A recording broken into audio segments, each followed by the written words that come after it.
आज आपको एक स्टोरी बताने वाली हूँ जिसका नाम है सोने की फसल। एक गांव में एक किसान रहता था जिसके 3 बेटे थे। वो कोई भी काम नहीं करते थे और बहुत आलसी थे। एक दिन इसलिए उनके पिताजी को काम करना पड़ता था। एक दिन उनके पिताजी खेत में गए और दूसरे ही दिन उनकी तबीयत खराब हो गई। तो फिर वो अपने बच्चों से कहते हैं, बच्चों, तुम लोगों के डर से मैंने अपने खेत में सोना और थोड़े पैसे छुपा के रखे थे, जाओ और तुम उसे लेकर आओ। तो फिर उसमें से एक बेटा कहता है, चलो भाइयों, सोच क्या रहे हो, पूरा का पूरा खेत ही खोद डालते। और फिर वो जाते हैं और पूरा का पूरा खेत खोद डालते हैं। और फिर अपने पिताजी से कहते हैं, पिताजी, खेत में तो कोई सोना नहीं और पैसे नहीं थे। फिर उनके पिताजी कहते हैं,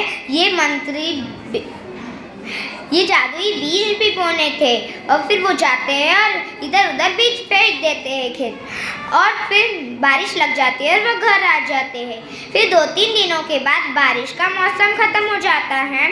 और फिर वो अपने पिताजी से कहते हैं, पिताजी, यहाँ पे तो सिर्फ फसल उगी है, सोना कहाँ पे है।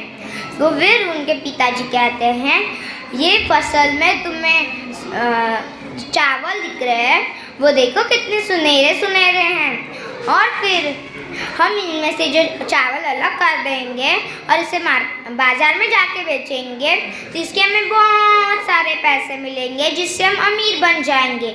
वो उसमें से चावल अलग कर देते हैं और बाजार में जाके बेच देते हैं, जिससे उन्हें बहुत सारे पैसे मिलते हैं और वो अमीर हो जाते हैं। इस कहानी से हमें ये सीख मिलती है कि आलस कभी नहीं करना चाहिए। Thank you.